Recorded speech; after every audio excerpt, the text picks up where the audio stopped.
जय हिंद दोस्तों। अगर आपका सपना CRPF, BSF, CISF, ITBP, SSB या असम राइफल में नौकरी करने का है तो आज की ये वीडियो आपके लिए बहुत ही महत्वपूर्ण होने वाली है। आज मैं आपको सीआरपीएफ की नए भर्ती से जुड़ी लेटेस्ट और आधिकारिक अपडेट बताने वाला हूँ। इस वीडियो में जानने कितने पद है, कौन आवेदन कर सकता है, क्या योग्यता है इसका, क्या चयन प्रक्रिया होगी और आगे आपको क्या तैयारी करनी चाहिए। इसीलिए वीडियो को अंत तक ज़रूर देखें, क्योंकि एक भी जानकारी मिस हुई तो आपका नुकसान हो सकता है। तो चलिए बिना समय बर्बाद किए शुरू करते हैं आज की बड़ी भर्ती अपडेट। जय। आज कि इस वीडियो में हम ऑफिशियल नोटिफिकेशन के हर इम्पोर्टेंट पॉइंट को सिंपल हिंदी में समझने, इसीलिए वीडियो को एंड तक ज़रूर देखिए।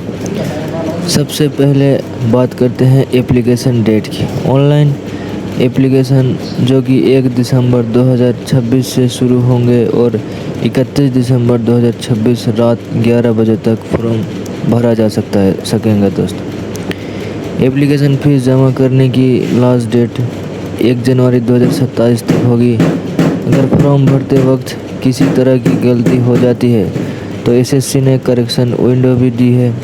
ये 8 जनवरी से 10 जनवरी 2027 तक खुल रहेगी।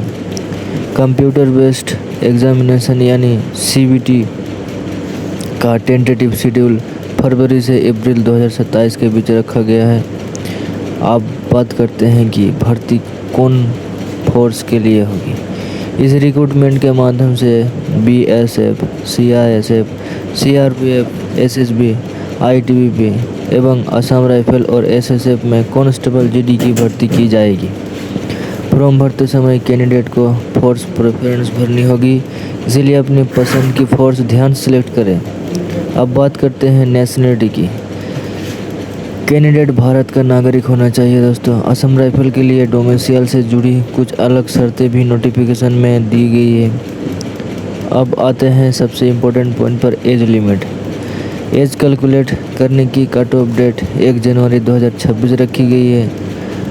कैंडिडेट की एज 18 से 23 साल के बीच होनी चाहिए, यानी कैंडिडेट का जन्म 2 जनवरी 2004 से पहले नहीं और 1 जनवरी 2009 के बाद से नहीं होना चाहिए।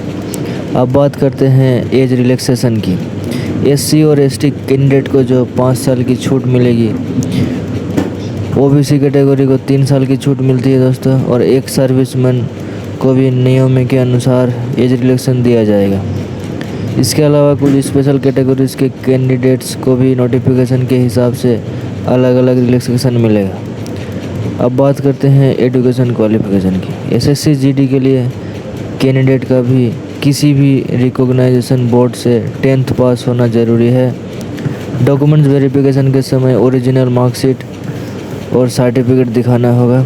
अब बात करते हैं नोटिफिकेशन के सबसे बड़े अपडेट की। इस बार दोस्तों एनसीसी सर्टिफिकेट होल्डर को बोनस मार्क्स दिए जाएंगे।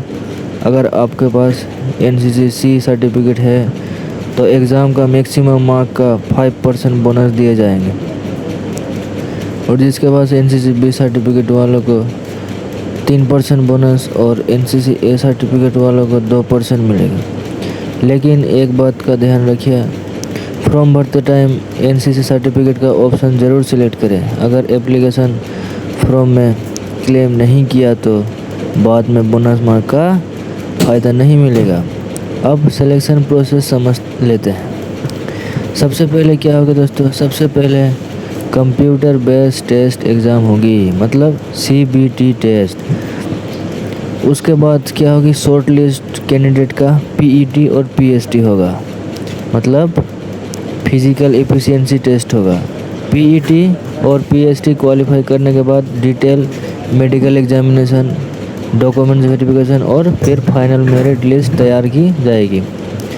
अब बात करते हैं फिजिकल एफिशिएंसी टेस्ट यानी पीईटी की। इसमें क्या होता है दोस्तों, जो मेल कैंडिडेट होता है ना, उसको 5 किलोमीटर की रेस 24 मिनट पे कंप्लीट करनी होगी। लद्दाख एरिया का मेल कैंडिडेट के लिए 1600 मीटर की रेस 7 मिनट में होगी। और फीमेल कैंडिडेट जो होता है उसका 1600 मीटर का रेस 8 मिनट 30 सेकंड में कंप्लीट करनी होगी। और लद्दाख का फीमेल कैंडिडेट के लिए 800 मीटर की रेस 5 मिनट में होगी। अब बात करते हैं फिजिकल स्टैंडर्ड टेस्ट यानी पीएसटी की।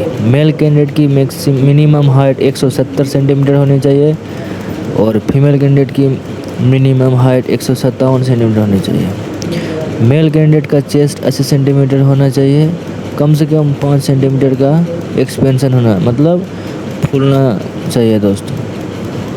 अलग अलग स्टेट और रिजर्व कैटेगरी के कैंडिडेट को हाइट और चेस्ट में नोटिफिकेशन के अनुसार रिलैक्सेशन दिया जाएगा।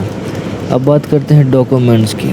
फॉर्म भरने से पहले मोबाइल नंबर, ईमेल आईडी, आधार नंबर या अन्य वैलिड आईडी प्रूफ, 10th की डिटेल्स और ज़रूरी डॉक्यूमेंट्स तैयार रखें। 1 टाइम रजिस्ट्रेशन के बाद ही एप्लीकेशन फॉर्म फिल किया जा सकती है। दोस्तों ये नोटिफिकेशन एसएससी की ऑफिशियल वेबसाइट पर जारी किया गया है। फॉर्म भरते वक्त हर डिटेल ध्यान से चेक करें और लास्ट तक डेट का इंतज़ार बिल्कुल मत करें। अगर आप एसएससी जीडी 2027 की तैयारी कर रहे हैं तो इस वीडियो को अपने दोस्तों के साथ भी ज़रूर शेयर करें ताकि उन्हें भी ऑफिशियल नोटिफिकेशन की सही जानकारी मिल सके। अगर आपको ये वीडियो पसंद आई हो तो लाइक करें, चैनल को सब्सक्राइब करें और बेल आइकन को ज़रूर दबाएं।